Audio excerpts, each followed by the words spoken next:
Hey everybody, Joshua TBC. I know that there's been a couple requests for this video for quite some time. This is just not something that I do very often, and so usually about once every 2 years do I change the belts on my reefers. That's because I constantly maintain them, I keep them tight, adjusted, and so really the alternator belt and the water pump belt's really the only one that I change out on a regular basis. So, but I am finally doing a PM on one of my videos. Hold on. Like I said, I'm finally doing a PM on one of my reefers, my TKs. It's a 230, SB230. So I figured I would show you guys not necessarily the procedure, but everything you need to see to know how to change these belts. So let's get started here. Let me swap around. Okay, so as you guys know, you have your alternator water pump belt, you have your mid belt, and your top belt that drives your fan. So one of the most important things to remember is you have to remove this shroud in order to slide the belt around and get it off.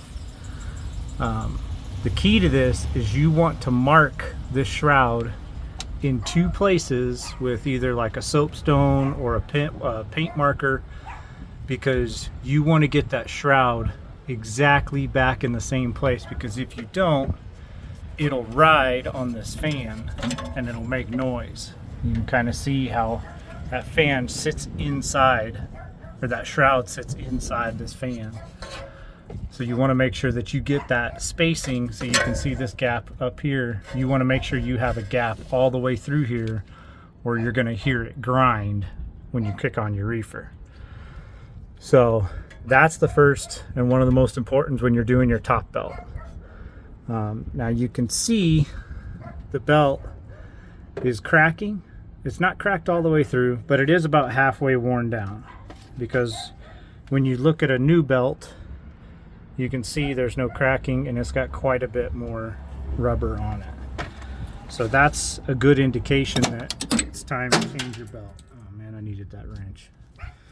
So that's your indication right there. It's better just to change it, even if you're on the fence about it, than for it to blow when you're in the middle of a load.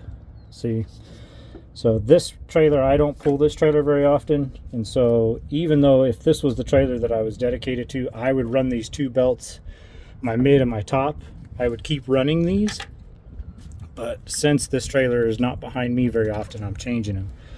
But you can see this alternator belt down here, that is incredibly thin and wore out. See how far it's riding down in the pulley right there? How deep it is? That is a definite, let's change that belt. So in order to be able to do this, there is two bolts right back up here, one on this side and one on this side of this major tension and gear exchange. I don't know what they call it, I don't know the specific name, but so there's two bolts, one back here on each side. You need to loosen those and then loosen these two. And that will allow you to be able to move this back and forth to release the tension on these belts, your top and your mid belt. On your alternator, there's two bolts. There's this small one, which is a 1/2 inch. You got to loosen this one. And then you got to loosen this back one back here, right here. That's, I believe, is a 5/8 or 11/16, one of the two. But you got to loosen these two. Your alternator will drop, and then that gives you the slack you need to get your belt off of these pulleys. And obviously, when you pull your mid belt off of the crankshaft pulley, then you can get everything off around it. So that's the basics to changing these belts. That's how you do it. Like I said, just pay super close attention to that shroud up there, because if you don't get it aligned back where it needs to be, it's going to be really noisy. So I will pause this video and continue, and I'll show you guys how to put tension back on these. I guess I can explain it to you right now. So as you can see, the belts are loose. So literally you just pull, loosen everything to where it can move. You pull this to where it's sitting tight. See? Then the belts are tight. Your upper and your mid, or your mid and your upper are tight. And then you tighten these bolts back here on each side, tighten these down, and then that sets your upper and your mid belt. And then again, you just reverse this one. So you will push your alternator up either by hand or with a pry bar. You just push your alternator up and tighten either the small one or tighten the back bolt, and that will give you tension on your lower alternator belt. So there you go. That's how you change the belts on a TK.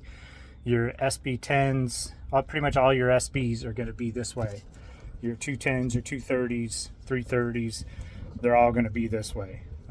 So if you guys have any further questions or comments or anything of that nature, anything we can help with, please feel free to reach out to us at TBC or just call me. That's usually the easiest thing to do. So hopefully this video is helpful. Y'all stay tuned, and we'll catch you on down the road.